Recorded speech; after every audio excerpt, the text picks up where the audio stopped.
Okay. All right, we're gonna call this, the New Richmond Exempted Village School District Board of Education meeting back in the regular session. The first item on the agenda is the approval of the agenda. It is recommended the Board of Education approve the agenda as presented. So moved. Okay, I'll second. second. Okay, got that, Matt? Mm-hmm. Okay, roll call. All right. Mr. Zimmerman? Yes. Mr. Wells? Yes. Mrs. Story? Yes. Mr. Dufault? Yes. All right, superintendent's report. Good evening. Just wanted to mention that we are getting ready and very excited about graduation on Friday. We have 195 graduates this year, which seems really high compared to the 4 years I've been here.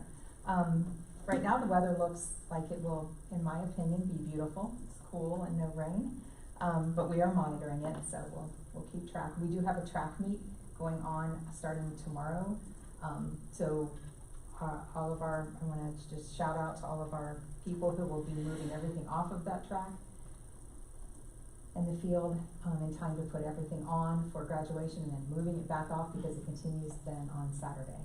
So a lot of work, but it will be beautiful. Thank you. Good. All right, next up is public participation. We have two people that are gonna speak to us today. And the first one will go with Angel Jackson. Good afternoon, good evening. How y'all doing? Good. How about yourself? I'm good.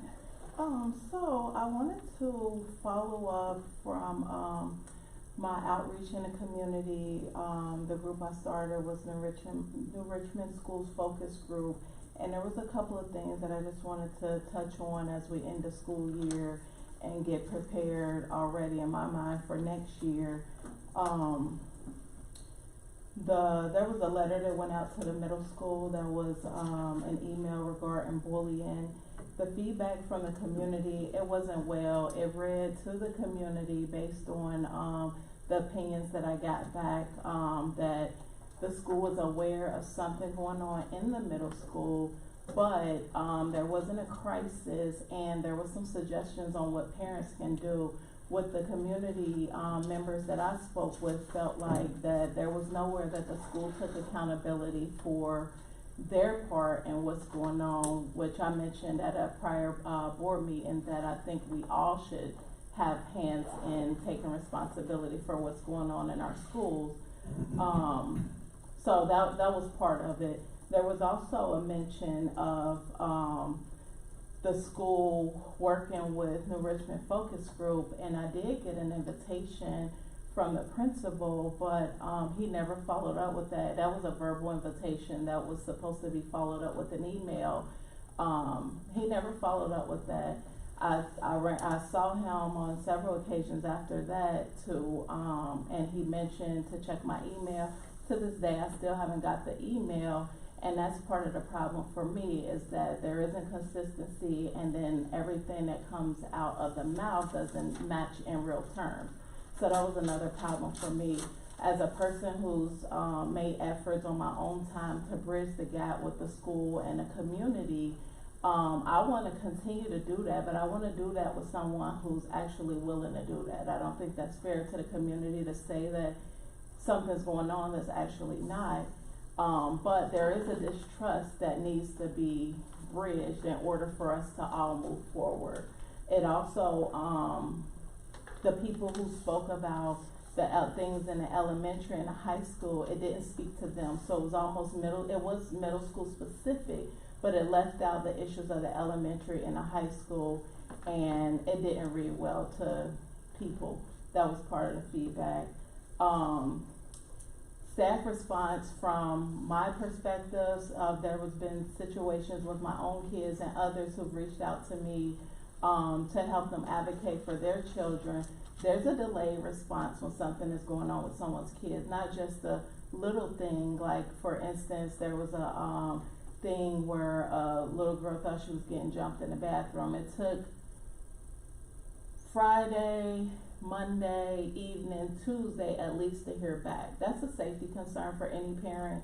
I would be concerned. That's scary for the kid. The kid still had to go to school, with all of this on their back, but it took at least 3 business days for staff to touch base with that parent, and that was after I personally got involved, and that's not fair either. So these are some examples of the bridge that needs to happen, and I just want to share these things because, like I said before, I believe in our community, and I believe that we can do it, especially in a 4-school district. We have not the challenges that other districts have. I think consistency will be key when dealing with children, especially. The other thing, I always think about solutions, and I think something drastic is gonna have to happen for us to all get on the same page. And I know there's legal issues regarding cameras and privacy and all of these things, but one thing that I see happen in all schools is that teachers, there's things that the kids come back, my kids and other kids, that say about the teachers, and then there's a he said, she said, and then there's things that the teachers say about people's kids, and they're like, oh, not my kid. Well, I don't know what we can do to fix that, but there's other entities that are education places like Job Corps, daycares, other schools that have accountability cameras to kind of get on the same page on both sides, because the educators are struggling to get help from the parents, and the parents are struggling to get accountability for the adults that are making bad choices in the schools. So that's, I just wanted to share that feedback, and I'm still open to work with the school district, but I don't want to work with the same person who lied to my face several times. So that's all I got. Okay, thank you. You're welcome. Thanks.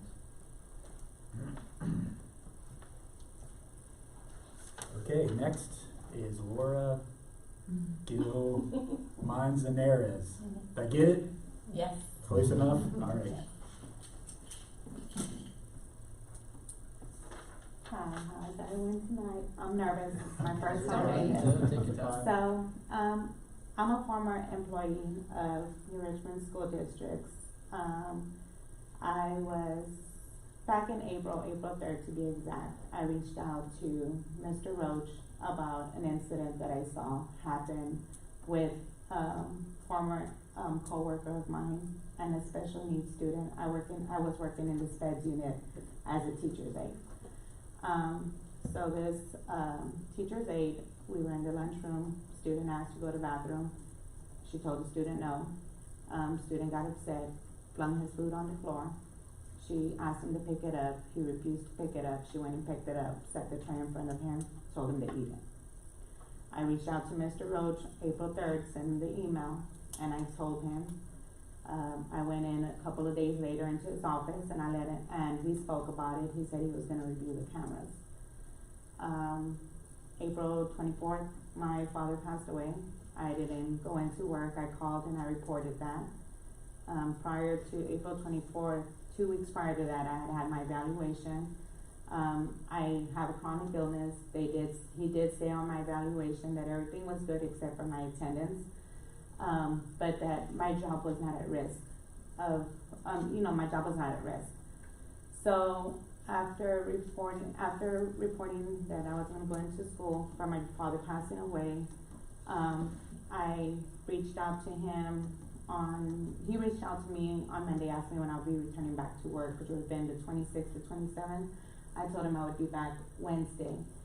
Wednesday, I expressed my concern to him again about what had happened. I told him I was going to resign because I didn't want to be an accomplice to the things that I was seeing in the SPEDS unit.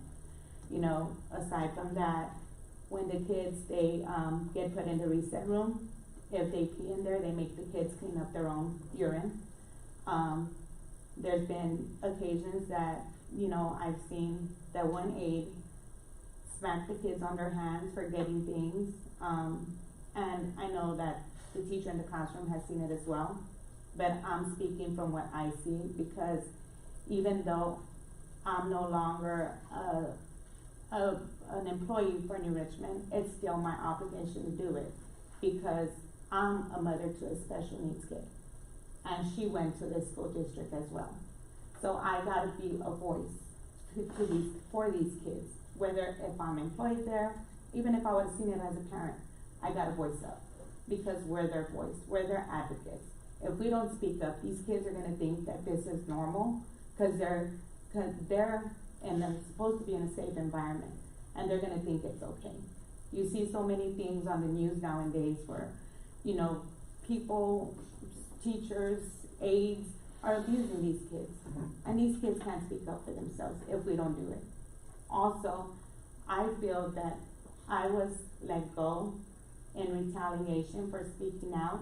I didn't have a teacher's aide license because it was pending, but I've been employed since October, and it's just now April, the first week of May, that I was told I had to resign or else I was gonna be taken before the Ohio Board of Education and get terminated through them if I didn't resign. And that would go on my record permanently, which I feel like this is retaliation.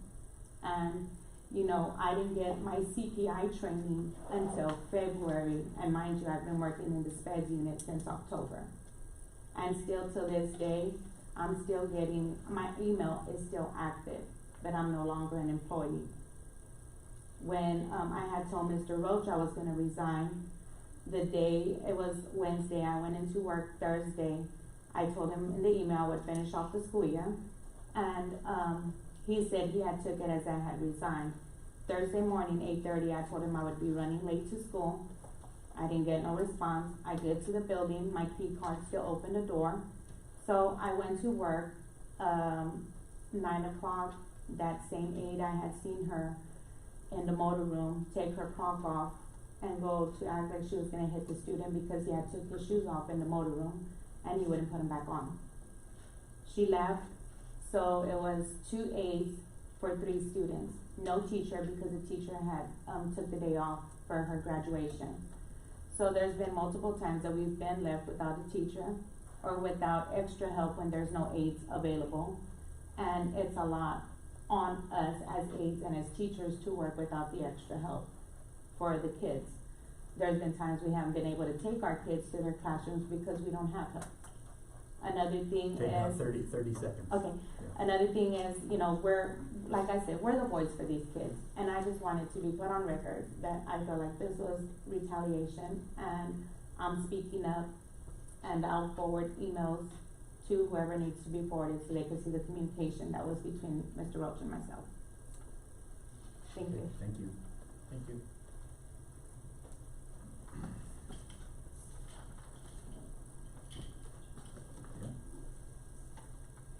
All right, committee reports. Looks like Grant, right? Yep, I've got the grant report. We had a meeting on May 15th. We had a presentation from the students that went to Somerville, West Virginia for the service learning trip.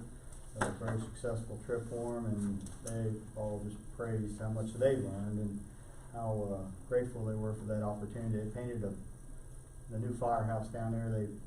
It was amazing, the pictures and stuff they took. So real good opportunity, and all of them are wanting to go back again next year.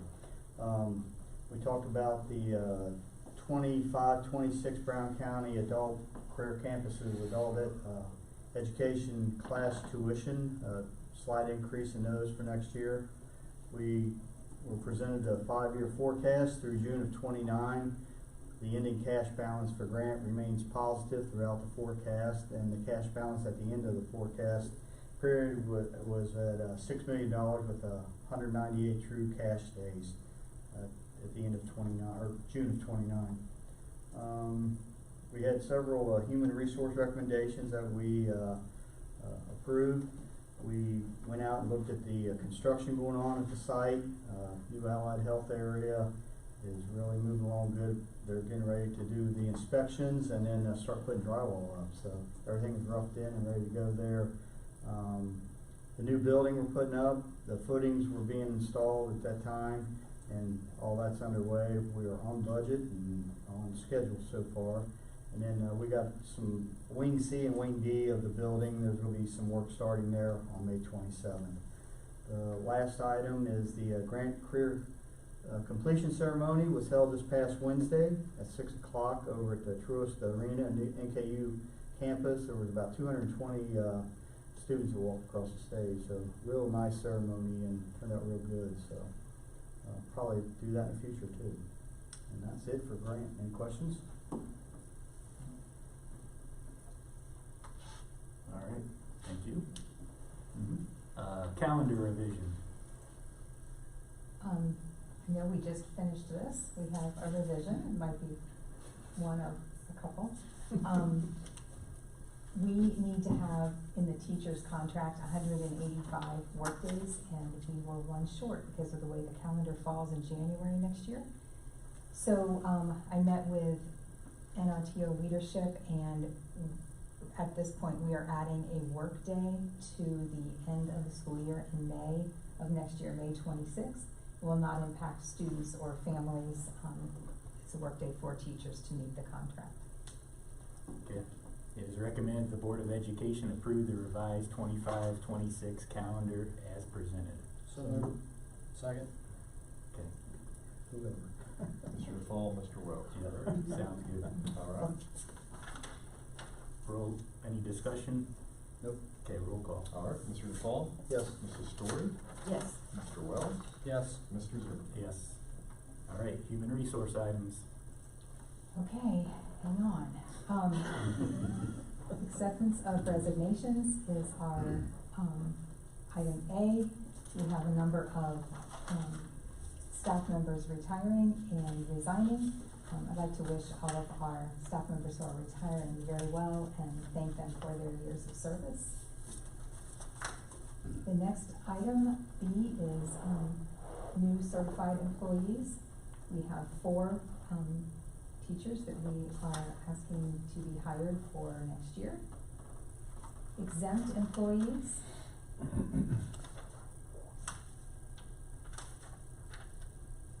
No, or it's just slow. Okay.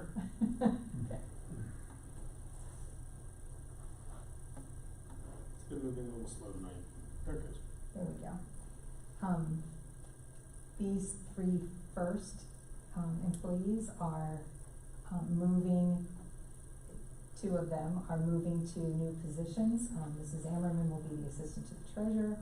Barbara Bauer is a new secretary at Monroe, and Ellie Powers will be moving to the high school as the building principal secretary. The last item is, a change in hours for a student's nurse. Classified employees, these are, new cooks and a van driver. Item E, mentors, this is a change in, pay for a WESA mentor. Board action back in November had a different rate, and so we need to correct that to the rate by contract. Item F, this is a blanket approval for certified and classified employees for summer school. Item G, supplemental contracts. These are all, new names for the first season, starting with, varsity football. We can just kind of go down the list, right?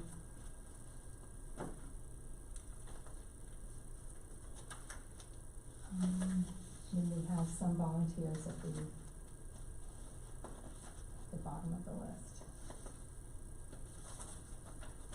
1 volunteer for football.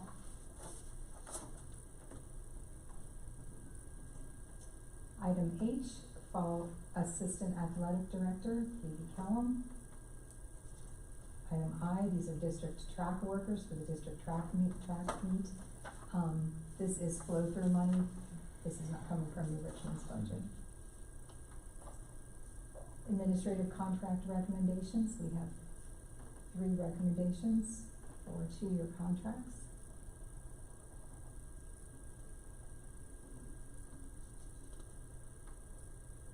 I'm glad I'm not controlling this. There isn't really all that much I can do except click it and hold. There we go. Item K, certified contract recommendations. This is our time of year for all contracts. We have 1 continuing contract, a number of 2 years, and then a number of 1-year contracts for our certified staff. Item L is exempt contract recommendations. these, people on here are being hired. Now they have 1 month until they will start their 2-year contract. Item N are student success plan coordinators. This is also flow-through money not being paid by New Richmond. That's, still waiting on it to catch up. Oh, yeah. It jumped all the way back up to the top for some reason. There it goes. Those 3 teachers have been paid already this year at $1,000, but there was $5,000 flow-through money through U.S. grant for this. And since there's only 3, they will split the $5,000 equally, so they'll get an additional $667 each. That's what we're recommending tonight. Okay, it is recommended the Board of Education approve items 8A through 8N. So moved. Okay, Ms. Story, Second. second, Mr. Duval. Any discussion? So, just to point out about the resignations for retirement, it's all part of what we've been discussing and the agreement to give people the opportunity to retire and look at our financial situation. It's all tied to that. So you wanna explain that a little bit, Matt or Jill? It's part of a plan to try to reduce the expenditures in the district. So there was an incentive offered for our retirees to retire. Just typically retirees are making a much higher salary, so if we can reduce those expenditures, it really helps in the long run and tries to help us from doing reduction in force measures with our lower tenured staff. And I would add with the STRS changes, it also That certainly helps. provided an additional opportunity Yeah. for teachers who And- may have been planning to retire next year. That's That got correct. accelerated, so, I know I That have worked out for everybody well. heard from a lot of people though, some in the audience, that, we appreciate your service, and the fact that it was accelerated may be a little bit of emotional challenge. Sure. That you weren't planning on it, but we still appreciate you. All right, any other discussion? Okay, roll call. All right, Mrs. Story, Yes. Mr. Wells, Yes. Mr. Duval, Yes. Mr. Zimmerman. Yes. All right, shared services. Thank you. Guard's going to open this up. Mr. Cox's reputation has preceded him, and I was contacted by the superintendent of Felicity several months ago, Mr. Bob Walker. We've been working together the last couple of months discussing how we could, and if we could, share services for transportation between Felicity and New Richmond. Felicity would like Mr. Cox's expertise in terms of helping them route and work with their personnel in their transportation department. So this is our contract. Mr. Cox would be working an additional 25% of time with Felicity, and Felicity will compensate New Richmond for that time in the amount of $32,500 for the school year. This is a 1-year contract. Either district could decide that it is something to explore for an additional year, or that we either aren't interested in doing it again or don't need for it to be done again after the end of the year. Okay. All right, it is recommended the Board of Education approve the shared services contract as presented. So moved. Okay, Second. second, Mr. Duval. Do we have any discussion, or Luke, do you wanna say anything while you're here? No, it kinda caught me off guard, because I seen Jill one morning, I don't remember when it was, when the superintendent reached out. And she said, I gotta call Bob of Felicity about transportation, and we just got out of a contract for hauling a kid to Ohio Valley Boys. And I was like, well, we just got out of that, I don't know what would be.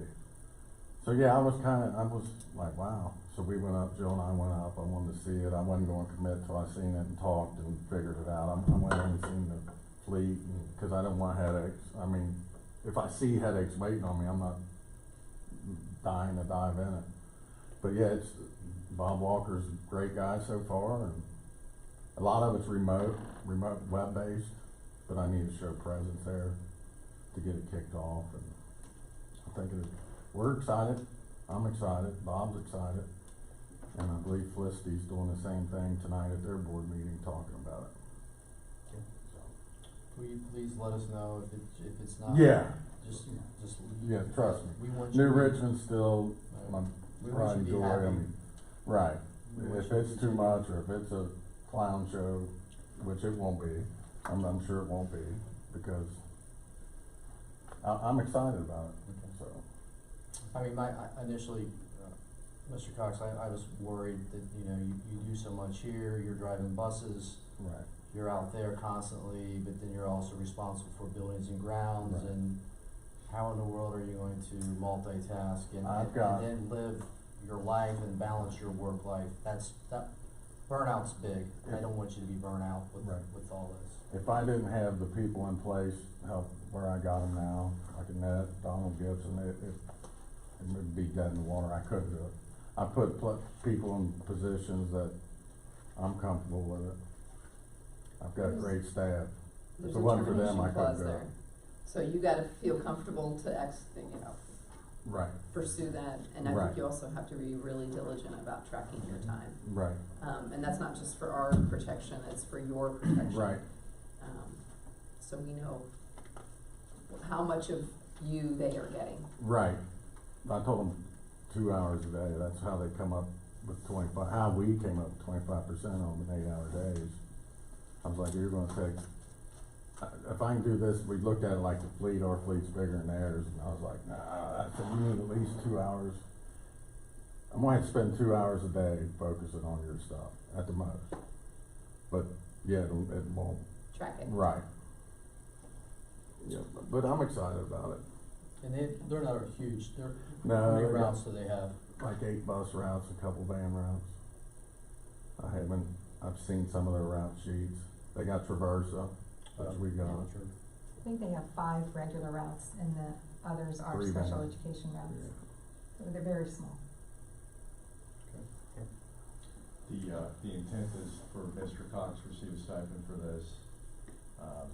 We'll request that later in the summer. It'll correspond, we'll start that with your contract that starts in August, just to have everything consistent there. So that's how it's on the agenda type for that reason, so.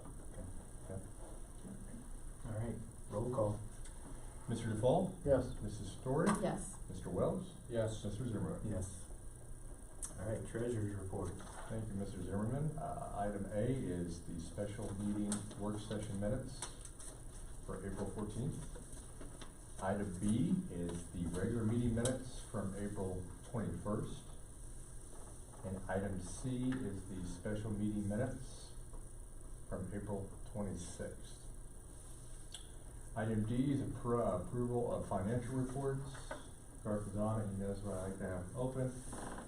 I think the biggest thing to report here is the second half real estate payment came in about $6 million. So that'll be what we'll receive for the year there. It's all lumped in with the public utility personal property. So if you kind of want to do the math there, it's about what we thought it would be. So good estimate there. So that's really the biggest highlight there. There's not much really to talk about unless it's a new quarter. But acceptance of donations is item E. We have a couple, we're always appreciative of those. Item F is a confirming purchase order. This is tied back to the grant funds for the construction projects, for the health clinic and the office refresh. This is more of just a me thing to put it on here, put it in front of your eyeball so you can see the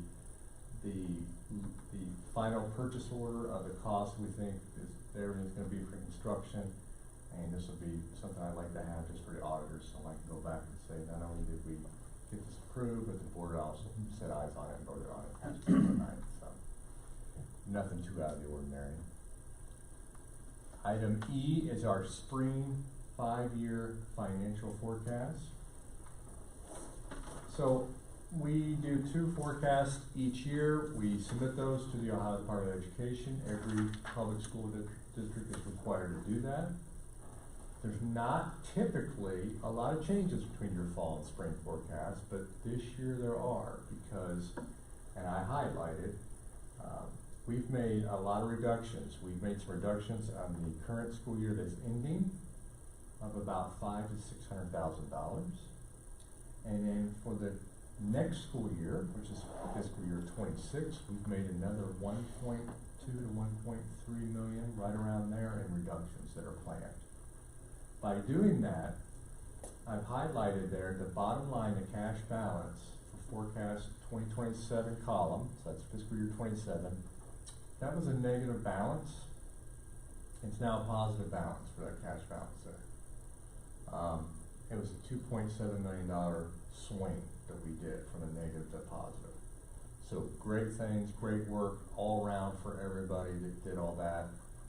Part of the incentive is part of that, those reductions. So just really, that's the biggest thing to highlight. There's not a whole lot of changes in revenue and expenditures, otherwise just those reductions. And I'll submit this after pending board approval this evening to Ohio Department of Education. And that is all I have from the Treasury report. Okay, it is recommended the Board of Education approve items 11A through item 11G. So moved. Okay. Mr. Wood? I'll second. Second, Sorry. Mr. Wells. Any discussion? Matt, could you go back to the 5-year forecast for me, please? Sure. And just talk a little bit about 6.01, excess of revenues and other financial sources over expenditures. That's our deficit spending we're doing each year. So the biggest reason for that is if you go back, that's a great question, if you go back and look at 22 and 23, you can see we pretty much ran a balanced budget. In 24, we started seeing the revenue loss from Zimmer closing, and we saw that more significantly in 25. You can see that increase. The math on there is really simple. Zimmer gave us almost $4 million of revenue annually, and we've lost that. And for a school district, it's almost impossible to generate revenue on your own. Obviously, we're not a business, so we've lost those tax dollars, and we're deficit spending. Thankfully, we did have a cash balance in place, which we've been able to operate with those deficits now for, this will be year 3 of that, of the significant deficit. That 89,000 in 23, I wouldn't really count that too much, but these last 3 years now, these last 2 years and this next year, you can see those deficit spending going up. That's what that is. That's what chews down our cash balance, which is our savings account. Thank you. Sure. Okay, any other discussion? Okay, roll call. All right. Mr. DeFall? Yes. Mrs. Story? Yes. Mr. Wells? Yes. Mr. Zimmerman? Yes. Thank you. All right, earned income tax levy resolution. I've worked with, yeah, sure, I've worked with the attorney for the board for our financial levy needs, and he's created a resolution based upon our discussions in the meetings to put a levy on the November 2025 ballot for an earned income tax. So this is a little different than what we've, as a district, asked for in the past. This is not a property tax levy. This is an earned income tax. It doesn't tax everyone, only people that are actively working, so retirement income or investment income is not taxed with this. And you can see that the amount we're asking for dollar-wise, it's 1.25%, it's right around $5 million, which is pretty much what our gap's gonna be by the time we get a year or so down the road with losses of revenue. So again, the math to try to replace that is right there in front of us, and that's what we're trying to do. And I think that's, if I could speak on behalf of the board, I think that's your attempt as well. Yeah. It is recommended the Board of Education approve the earned income tax levy resolution as presented. So moved. Second.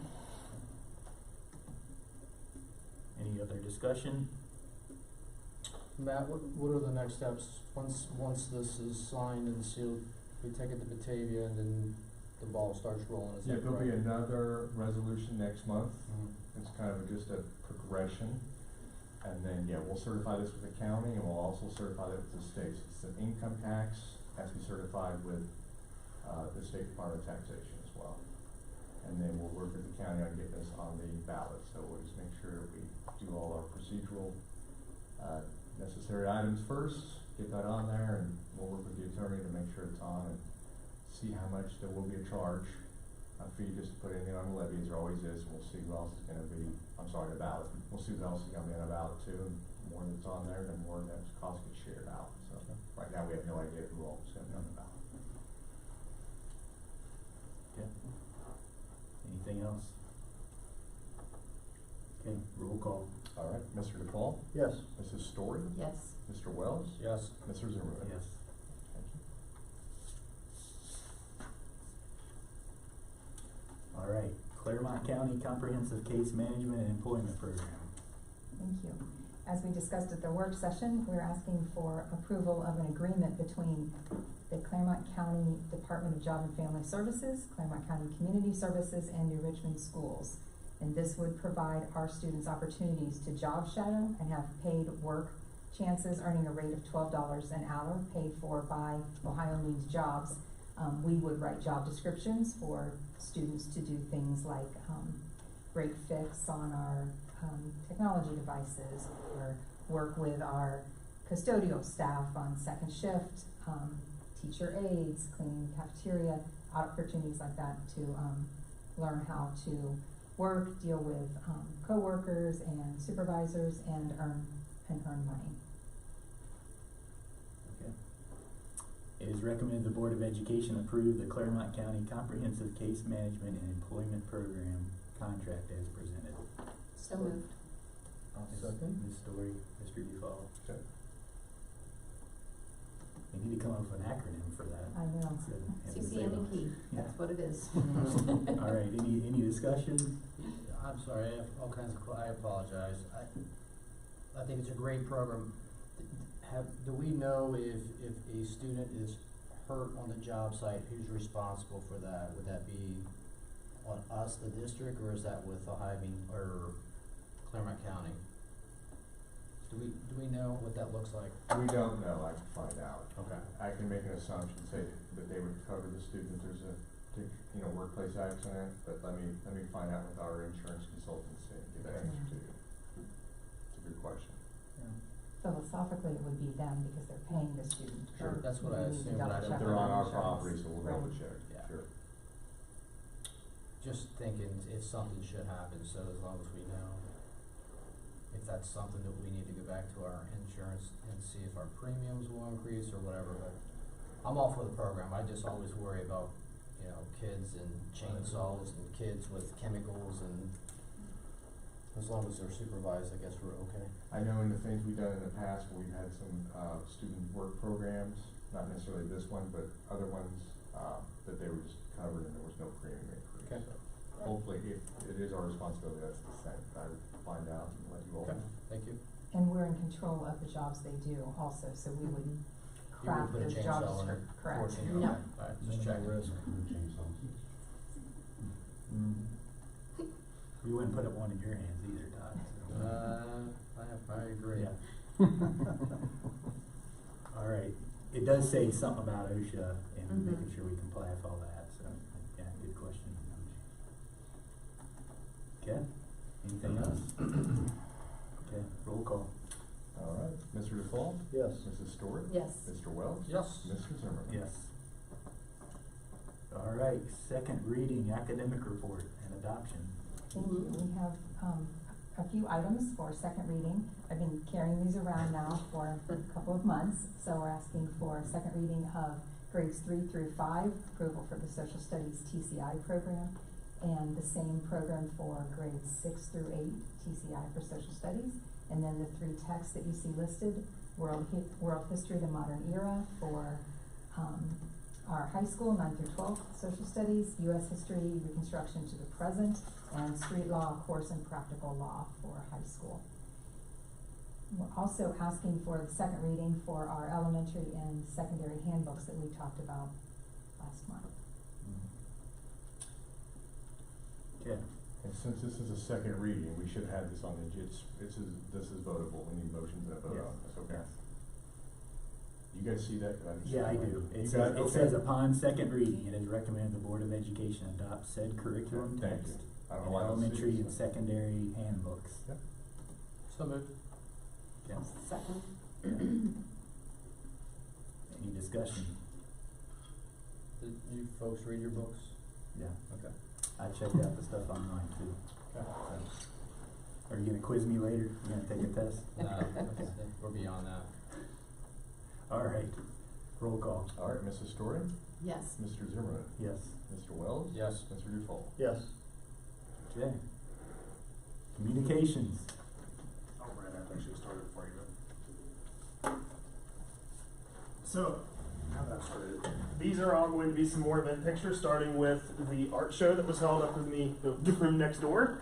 We have some individual pieces as well, some of my personal favorites. I do notice that in that little SpongeBob one right there, the Gary the snail mysteriously went missing after the first day. I know. I hope that it was just taken as a precautionary measure, but you can never really tell for sure. So we have a lot of talented kids in this district, as I learned as I was walking around this show.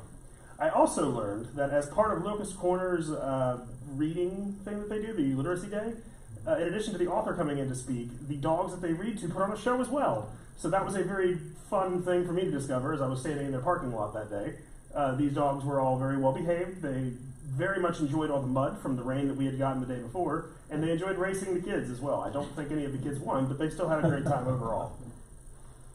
We also had the high school musical this past month. This is Matilda, and I was extremely concerned about, and you'll see here in a second, how accurate some of this casting was. Because as Jill can attest, especially with right there, some of these kids really did a great job getting into their roles. They all seemed like they had a great time, and all three shows from what I saw were absolutely fantastic. Everyone involved in this show should give themselves a round of applause because it was probably one of the best things that I've seen. And I go to way too many musicals, just in general, really. So I'm looking forward to seeing what these kids can do next year. We also had the Beth Webster Fun Run the day later, that Saturday morning. I was registered for the 5K, as it turns out. I did not do the 5K. I was not quite ready to do that. I did not think that there was a 5K. I thought it was just a fun run. But when I got inside and saw things like this, I was like, oh, this was not made for me. So I decided to just go ahead, stand back, and take some pictures. I would never have fit through that. So the kids seemed to have a great time. Some of them were a little bit more into it than others, but it all seemed to go very well. This is a bit of a hard transition, but there was also a mock crash at the high school the day before prom, just to kind of help kids be aware of the dangers of that kind of thing. There's a short video that we'll play here in a second to show a little bit of what went on.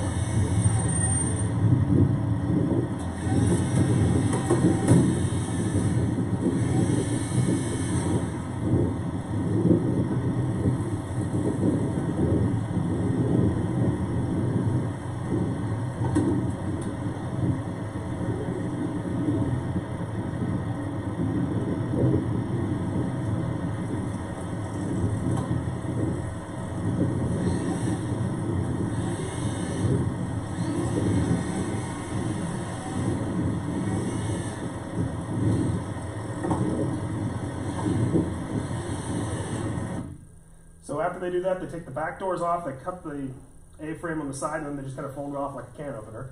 And one student goes down toward the air care, one gets on that there. That same day, we also had a career day out at Monroe. These are some of the pictures there. This one in particular was a good one. They were giving out candy. I really enjoyed that one. They were making birdhouses there in this class. Again, another one of those events where all the kids seemed like they were having a good time. A Minecraft theme HR presentation. It was a great time. A very informative day for some of the kids out there as well. We also had a presentation over at the middle school of a plaque in this Pyramid of Success that was in his wallet for Jason Lynch. That will be hanging on the hallway of the middle school, just outside the office. And finally, we have a sports update. So that's going to be up there for a while. Pardon me for a second because I have an email about how to pronounce her name. It is Gigi Sauer. She is an 8th grader who qualified for the OHSAA track and field meet. You have to be invited to that. They only take the top 24 athletes in the entire state from those grade levels. She had earlier this year broken the school record in the pole vault for 9 feet, and she did that again at the state meet to get top 18 in the state. So congratulations to her. Speaking of track and field, we have the district tournament here starting this week, so beware. The high school team competed in the SBA-AC meet last week. The girls and boys teams both were third. Riley Davis was the runner of the year and a first-team all-league performer, along with Keegan Doty, Izzy Dufall, and Cadence Kincaid. The boys were also third in the league. Grant Harrison was the field event person of the year, which makes sense as the defending state champ. Ben Nikoloff was a second-team all-league performer, and both teams again back in action this week. Baseball and softball have sectional tournament games here coming up soon. Baseball finished the season 10-14 in the league play, and they had 2 first-team all league players, Hunter Ashley and Bryce Wilford. They will host Taylor on Thursday in their tournament opener. The softball team is back here tomorrow, if the weather permits, because they had a nice win over Talawanda on the road last week, 4-0. They will host Goshen because Goshen upset Baden, the number 2 team in their sectional. So the Lady Lions get a home game out of that if the weather lets them. They finished the year tied for second in league play, and they had 3 players, Izzy Carroll, Isabel Hardigan, and Piper Willis, named to first-team all-league. Boys tennis team took 3rd in the league and 2nd in the SBAC tournament. Tyler Bentley and Jake Smith were first-team performers. Joe Cardinal, Sam Bloom, and Owen Pennington were on the second team, and Jackson Mossball for the tennis team made a nice little sectional tournament run. He made it down to the quarterfinals of the sectional tournament with wins over Blanchester and Batavia, and eventually lost to the top overall seed. So, thank you. Thank you. Wow. Sports in a minute. Yeah, I never timed these videos well. All right. Adjournment. So moved. Okay. Motion to adjourn from Mr. Wells. Is there a second? Or we want to stay here?